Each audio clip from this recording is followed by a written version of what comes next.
Game 2, though, let's get into it. We'll More see Scylla? if Barrage can answer back after Rival stole a win away from them. Yes. Barrage, first pick. Man, this stuff is so exciting because Rival and Barrage, they're evenly matched. They've been in the finals every week, and sure, Rival has found the win most of the time. But this isn't like Panthera stomping the opposition. Like, Barrage is competitive with them there's every always set. a chance, which is it's just so much fun to watch, man. Capri, Alquan being taken away. It's going to be Odin as well. Locked The by All-Father. Barrage. Locked out by Barrage, excuse me. That's what Odin does. He locks you in. That's why they locked him out.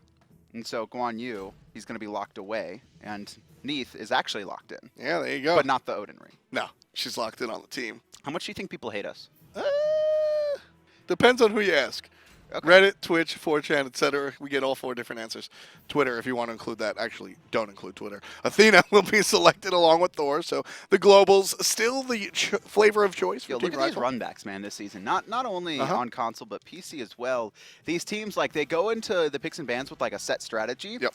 And I think these teams, and then they'll make just very slight changes in the first half. Just like Barrage here, they're not going to lock in the Hades in the second half. Instead, they're going to take the Vamana away from Gnome. Well, I think that's because players are a little bit more confident in their strategies. Whether it's when you lose the game, it's not necessarily always because of whatever dumb pick people are talking to you about. Maybe your dumb pick had a good strategy or a good idea, right?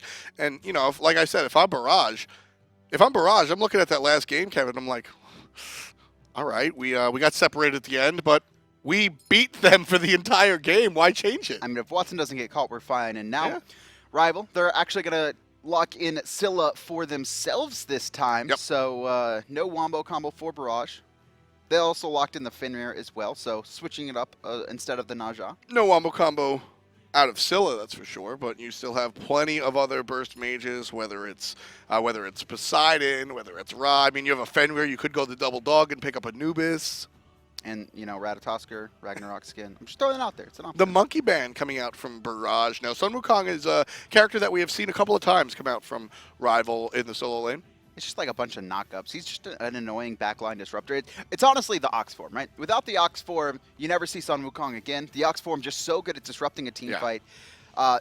A knock-up on kind of that low of a cooldown and the fact that you can hit multiple people and charge through a team fight, it's unmatched. And the fact that it's paired with Master's Will. You get knocked up, and then when you land, you're slowed. You just start bashing your keyboard. And then the Jingle Bang on top, right? It's like, sure, it's not going to burst you 100 to 0, but it's a decent amount of poke that adds up in the middle of an engagement. Isis Geb taken away by Rival. First pick of the second phase of the draft here. Amaterasu locked in for Rival. No Hades. Barrage bans Hades themselves. No Hades, but Amaterasu.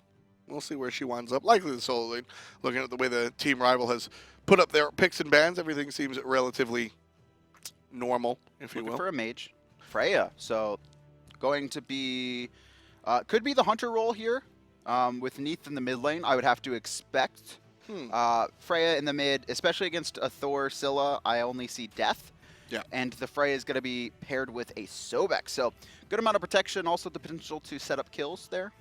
Although no guaranteed hard peel, I would say.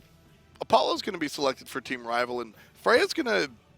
Man, Freya's rough. Freya's one of my favorite characters, honestly. And I gave a thumbs up initially when Freya's picked. But Freya's clear has always been poor. Even if you max Pulse instead of Irradiate, it's still poor. In the world of throwing dagger hunters... Magical throwing dagger. That's what we need. That's what you're saying. I mean, Pulse is AoE. It's just that it doesn't do enough damage. It's the fact that Apollo's just going to have crazy push. He doesn't have to use his abilities on the wave. So he's able to use his abilities on Freya. I absolutely love the character, but it's going to be tough. We'll take a look where she winds up, and you see Freya on Jeron that confirms that it'll be in the Hunter position. So, we'll have to watch closely how well Freya does in the long lane over here. Here's the bad thing about this matchup, right? What's up? Because you look, Jeron, right, looking at a support as well, I mean, if Hydra comes crashing down, he's going to be immune to those knockups and Berserker's Barrage. Also, I'm a monster, right? If you're up in that, Jeron, so there's a startup time with Valkyrie's Ascension, right? When you ult. So as you're going up in the air, I'm a monster can still hit you until you're at the peak of that. Oh, which yeah. means it's very possible to just die. And with Freya's health pool and the fact that she doesn't really build any HP items, I mean, late game Atonement can honestly just one-shot her with the ult, like no setup. That's it. I mean, you can just ask my keyboard. I have broken 1.5 keyboards playing Freya, getting killed in my ultimate. I'm actually 100% serious. And so that delay going up into the ult is a little bit troublesome. We'll see. Again, definitely just want to look at where Jeron goes. Now, if you take a look at we'll be able to see the builds in a second, but Neith is building up that Transcendence, which is something that I have been very happy about. Why is that? It's just a classic build. Neith is, especially in the mid lane, is a hunter, but a hunter by name, but a mage by playstyle, and she wants to use her abilities. And the argument against Transcendence and in favor of the throwing dagger on characters like Neith that are almost completely basic attack or ability oriented is the fact that not the lucky crit, but that you can save your abilities for the fight on the player. But even with that in mind, if you're playing mid, I want to see those abilities chunking. I want to see your AoE explosions off of the circles on the ground, the weaves, really come out. And so the Transcendence build for Elexum, I think, is, in my personal opinion, I absolutely love it. Elexum's going to be able to secure those left-hand side heartbeats, speaking of him. And on the right, Rival, they're going to quickly recognize that Barrage started those mid-camps, and they're going to be rotating over, securing the fire elementals. But they're going to be a little bit late to this, and 2 minions actually have already fallen. And Watson going to be soloing out Gnome pretty early on. Gnome, I mean, like I said, he's done a pretty good job recently of managing to keep Watson in check, but not this game. That's one stark difference between these two characters, Vamana and Amaterasu. Vamana does a lot of damage early, and Amy doesn't. And I think there was just a little overestimation. I mean, Amaterasu loses every single solo lane matchup, basically, right? It's just a farm fest until you can get to the mid game and then one-shot the wave with your shield. And then after that, just be this team-fighting monster with auras and stuns and silences and slows. And oh my god, I hate her. I mean, you're almost... Amaterasu does damage on her own, right? But largely her contribution to the team fight winds up being that of a bard, where she just comes through and provides a lot of positive reinforcement through buffs and stuff like that. And her control is an ultimate. Oh, you said positive reinforcement, and I thought you were going to go like the way of just like, she just says nice things about you, right? It's like the guy in VGS, right? You have the people who, like, when they get mad, right, you steal their buff, like, you know, thanks. It's like it's dead, like, it's actually positive VGS, where she's just like, nice try. We'll get him next time, guys. I do that all the time, and people always think I'm being sarcastic. Because nobody believes anyone on the internet is actually nice. Wait, there's people on the internet that are nice? At least one. Watson still with lane dominance here, able to take a bunch of the damage. I mean, Watson, I think he has his cooldowns up now. And now I'm going to make it back to the tower. But losing a lot of gold to this tower, and that's going to start to be worrying because not only... So here's the thing, right? Not only has Watson not only did he get a solo kill, right? So it's 500 gold for first blood, which is a massive lead in any lane, but it's in solo lane. And you see he just walks over and he's going to be controlling these fire elementals, and the boar's on cooldown. Mid lane, Lycan on his patented Fenrir, going to force the purification out of Thor. You know the etymology of Lycan? No. It relates to wolves. Oh, yes. So Lycan playing the Lycan. I know, that's why I said it. That's why I said patented. I love it. I think it's very flavorful. What if he played Anubis jungle? Oh, that'd be so good. I would love it. Playing Anubis jungle is, I won't say real, but I won't say fake. All right, here. So people who wonder why we don't see Anubis buffs. Why don't we see Anubis buffs? It's because Anubis has both 4 mages, not only the most deaths, but also the most kills per game. Well, he's just a pub stomp, man. You just let him just run free in casuals. That's all. Anubis is a character that if you give him anything, he just becomes drastically overpowered. He's gonna kill you in a second, and he's gonna die in a second. Yeah. That's Anubis. He's really tough. Nice wall. All is gonna be stopped out from the pull. That was inevitable. He wanted it. You could see. You could see it in the body language. He was just sitting there like, please control me because I'm gonna flip your Scylla. I'm going to. That's what I have planned. So choose now or forever stay quiet. 1,000 gold lead right now in favor of Barrage, and most of it, honestly, is still sitting on Watson. You can see 3,800 gold to the 3,000 gold of Gnome. I mean, 800 of this lead. This is massive, and it's not getting any closer. We'll take a look. We'll keep an eye on it. Jeron has been able to stay relevant on this lane. You see, he hasn't lost too much gold to tower. Both him and his opponent relatively even. About 100 by way of rival. Feels good, man. Yep. To get out of level 7, or to get to level 7 without being ganked by a Thor, Yeah. right? And I'm actually really surprised that we haven't seen Hydra put any pressure onto this map. Same. All you need is a single sentry ward on gold. Gonna flip the minion back, allow Elexum to farm a little bit better there. Reposition the minion. Yeah. Off the mark there. I'd say he was probably looking for a god. No, I was looking for the minion, man. I mean, Here, we he's can't like- we can't be in comms here, but I think the intended target was a player. He's like, here, I'm gonna feed you. I'm gonna feed you farm.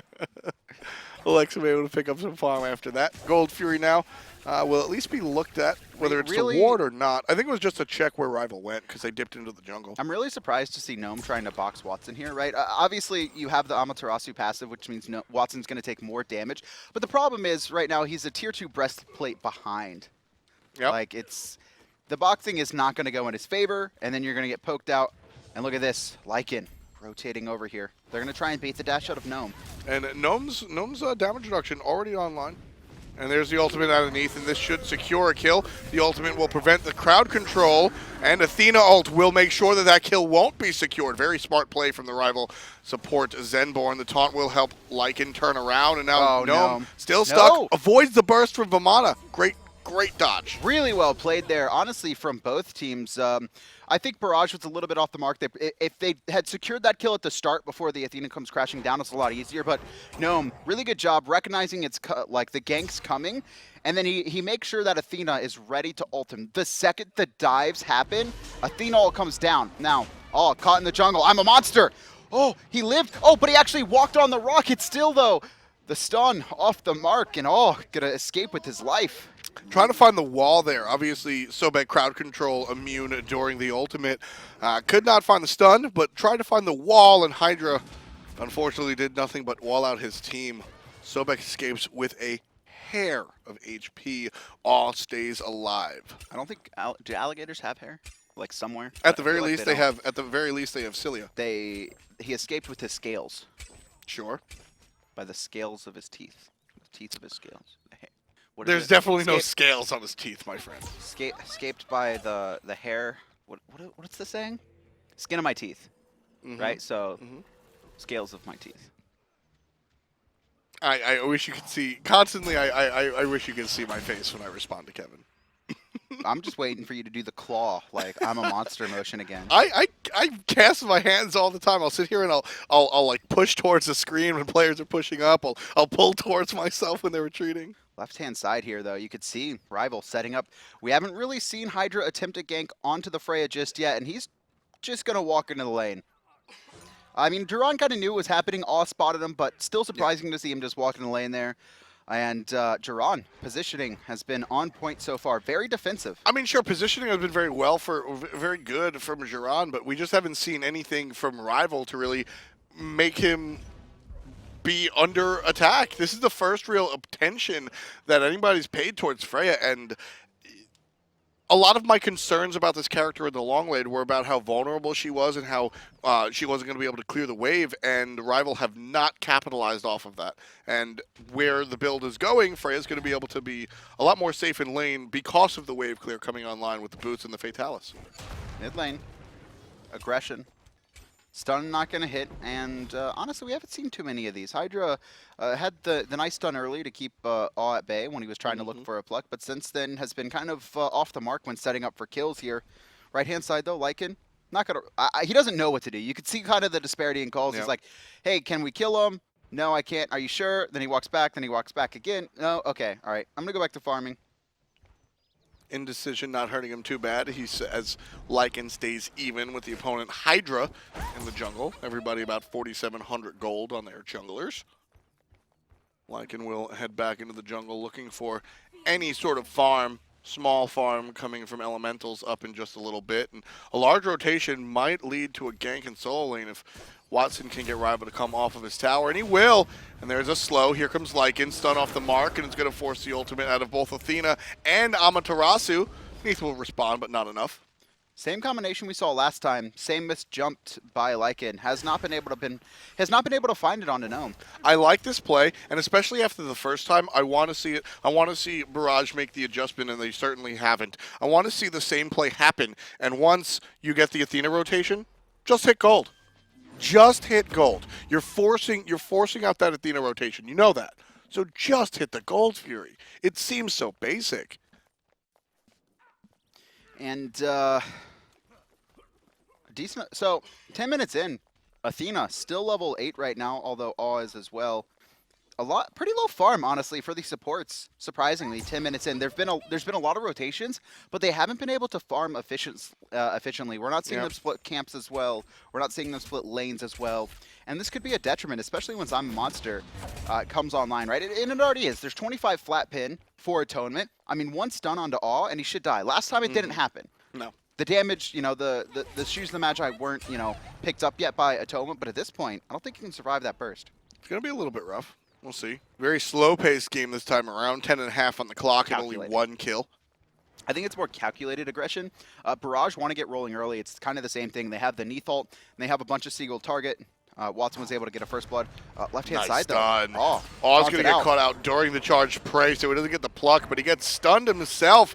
And speaking of stun, mid laner's going to get stunned, but will find the dash underneath the tower, so Scylla will be fine, and everybody else will be fine. And you can see all there, not very tanky at this moment in time. He's out of combat, though, so he's going to start healing up with his boots. Actually puts himself in combat there.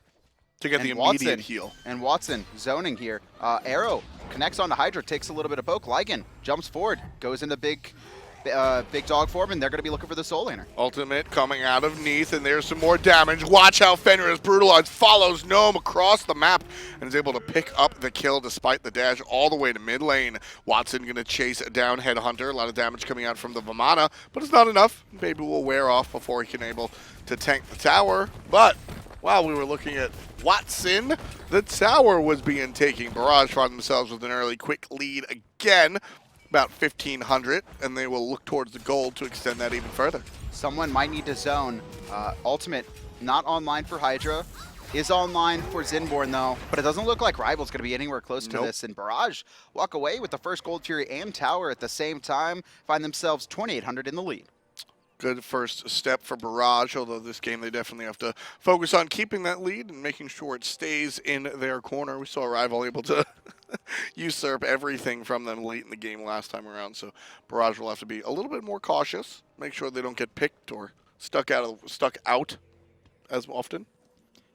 And the later this game goes, the more I like Rival's composition. Not only do they have Hydra on this Thor who can, provide a variety of roles depending on what he builds into, whether it's more frontline, whether it's more, flat pin like the brawlers, and sometimes the Deathbringer, right? If you're Annenster, we have seen him do that in kind of the very late game slots, but also it's just a lot of AoE on their team and a good amount of setup for the I'm a Monster, whereas Barrage, they have a lot of single target damage. Now Watson, maybe not so much single target, but the Neith, the Freya, Lycan, all single target, and I think some reduced attack speed items here, like Midgardian, going to be pretty effective. When it comes to the late game, you're just going to be looking at Freya for Barrage, which is a great look, but hold that thought. Awe is able to find a flip, but it doesn't put under the tower, and Athena will be safe. Awe is not that tanky right now. Has breastplate online, but no health in his pool. Obviously, he has the Traveler, so he's going to be able to heal up HP, bonus HP 5 when he's out of combat, but the breastplate won't keep him alive if he gets one shot.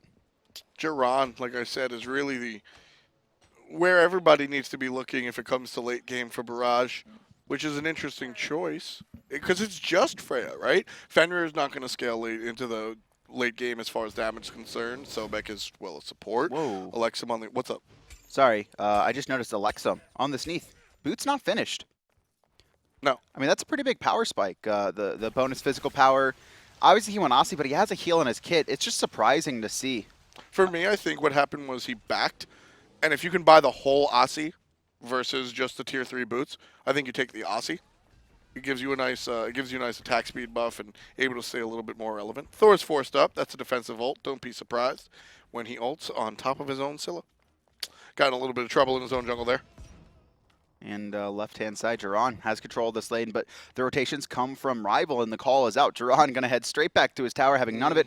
Red buff is secured by Rival, but you can see Lycan kind of wants to fight. Positioning he's taking Awe as well, but Rival is just going to back out, and it's off to the farming ways once again for both teams.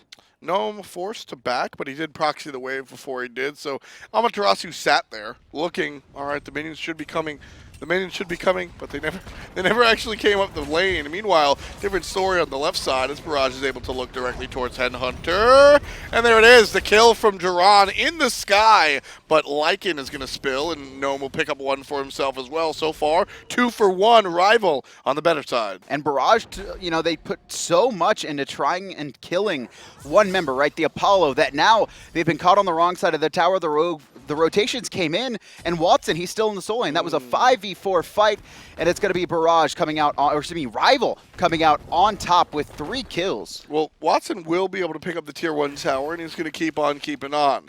No towers yet have been achieved by Team Rival.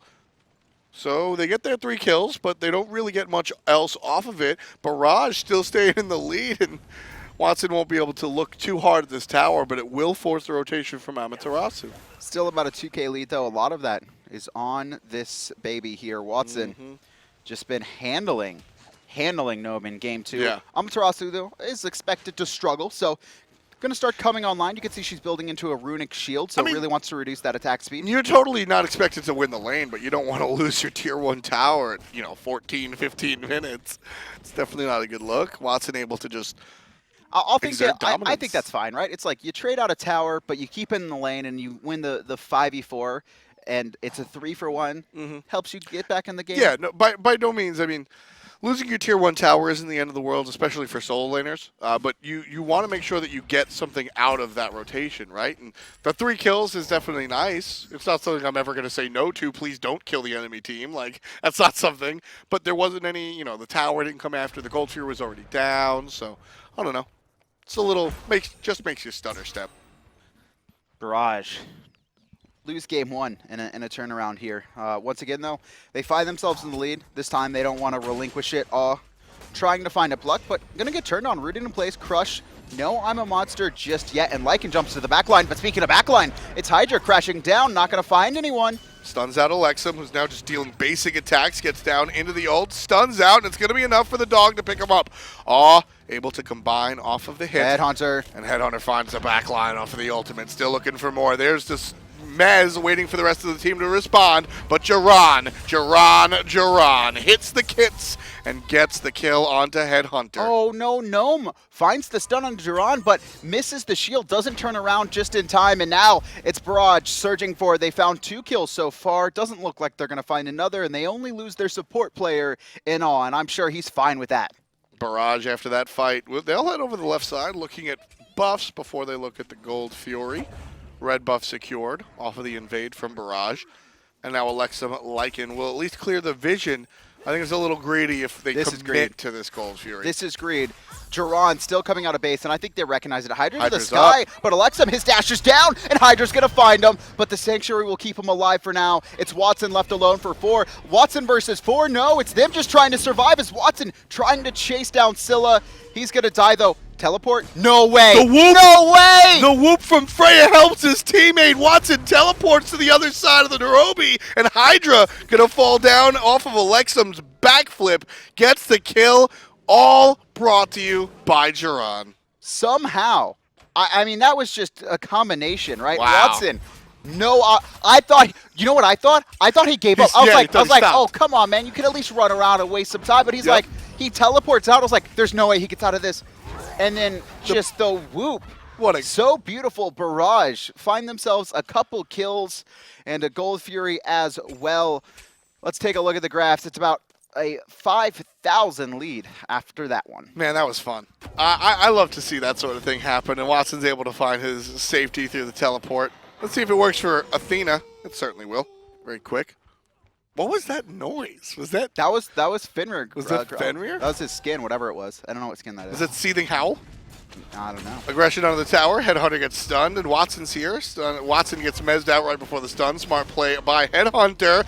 And Atonement's going to be off the mark with that ability as well. Down comes Hydra onto the stun, and it's going to hurt Hydra more than it's going to hurt his opponent. He's in trouble, though. The teleport tried to come through. Oh, he swung back into the place. That's Whoop rough. not going to find anything, but the stun is good from Lycan. He finds the last hit on the kill. Watson going to block out Zenborne, and it's going to be a tier 2 siege up Gnome, right-hand side of the map. He does have teleport, and he's going to concede the tower on the left and just try and split push to equalize. Yeah, nothing Amaterasu can do to defend the tower against all 5 members or all 5 members of Barrage as they take out a tier 2. He'll be able to get this tower over in the right lane, but after that, probably just retreat. And Gnome, level 18. The experience lead hasn't been that big for Watson, even though he had such a good early game. Honestly, for me, I'm looking at Atonement, because Atonement's a very good mid laner, but Yep. I don't think we've seen, outside of one, and that was deep into the jungle, where he tried to kill Awe. I don't think we've seen a single Amma monster connect. Yeah, it's been a little bit rough this game without having the guaranteed confirm. Which is, well, no. I mean, obviously the Najah, but there's still a lot of confirmation. It doesn't seem like Rival. They're synergizing very well with the Scylla, right? They have Hydra, who not only has his ultimate, but he has a Tectonic Rift as well. They have Athena, guaranteed taunt, right? Especially if Purification are down. Headhunter can mez, and obviously that's not as easy. There's a lot of damage going on in teamfights sometimes, but I mean, you can look to confirm that. Gnome has a stun with his ult as well. It just doesn't seem like the team is on the same page that Barrage was. Yeah, you know, and I'll definitely agree with that. There's a merit to taking away a pick from your opposition to make sure they can't use it, but, you know, if that's not your forte, then you might be a little bit exposed. 0-0 and 4 for the mid laner. So Atonement has been a part of every single kill his team has been able to find, but... And once again there, goes up into the ult. It looks like they were looking for Jeron, but he had both his relics up, so I don't think they would have found him either way, even if he didn't get his ult off there. Right. Whoop. Oh, Jeron's looking for it. Beautiful wall. You know, Hydra's been really good with these walls, but he's actually going to get turned on, forced to purify, but he has nothing to stop this coming out from Lycan, and now Watson is pushing forward. There's a strong root onto Watson from Atonement, and now the sprint, the chase is on. Jeron looking for one hit of the pulse to slow the enemy down. Not going to happen.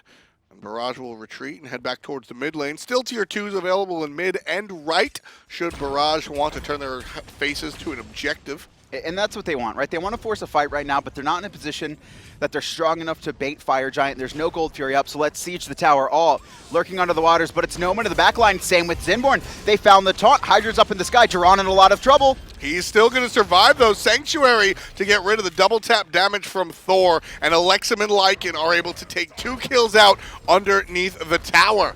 Everybody focusing on the tower outside of Watson as he'll push, and he'll separate, and he'll get taken down. At least he's got to walk away. I'm a monster. Oh, it connects, but not enough damage. Once again, all survives the burst. Atonement actually dashing forward. He finds the root. The crush is good, but Sanctuary for him. He's trying to stay alive. Headhunter looking for the last autos. Elexum looking for the root, but it's going to be all on the side to peel. It's going to be a turnaround kill. Elexum, Neith arrow, double kill. Extremely good presence of mind coming out of Elexum to just stay focused and find those 2 kills. Aussie saves the life of Neith one last time. Very well played by Barrage's mid laner. 4, 1, and 7 for the Neith. And the whole time, just on the right-hand side of that, Elexum's like, all right, or Jeron's like, okay, I'm going to take this tower. Yep. Now all towers down, all it's going to have is backstop.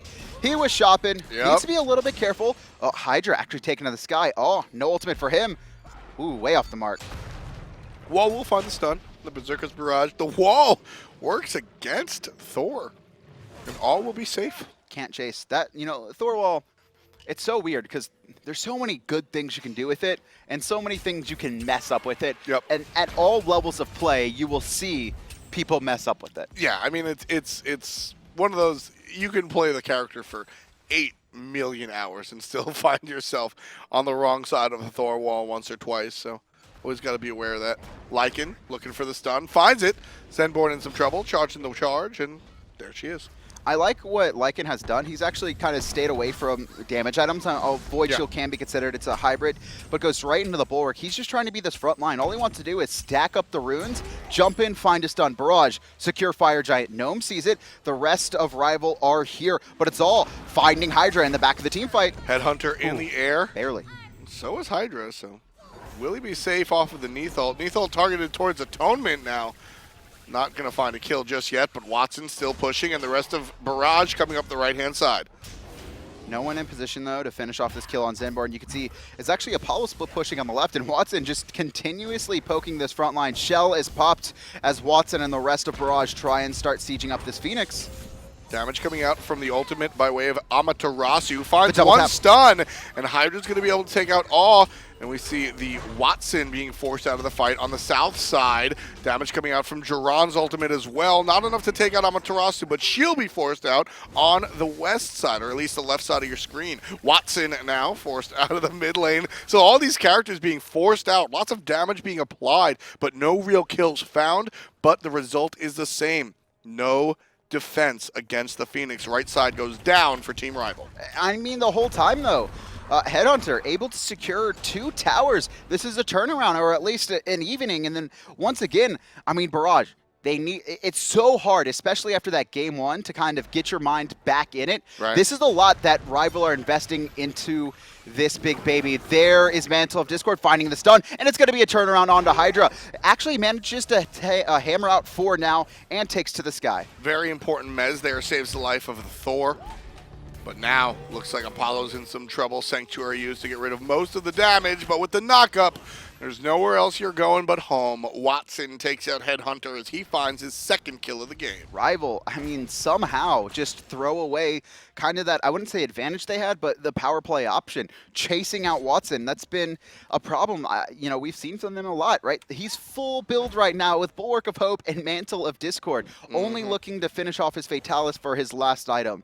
And they just simply don't have the damage, especially considering he had Fire Giant around him, so he's ticking up that HP 5.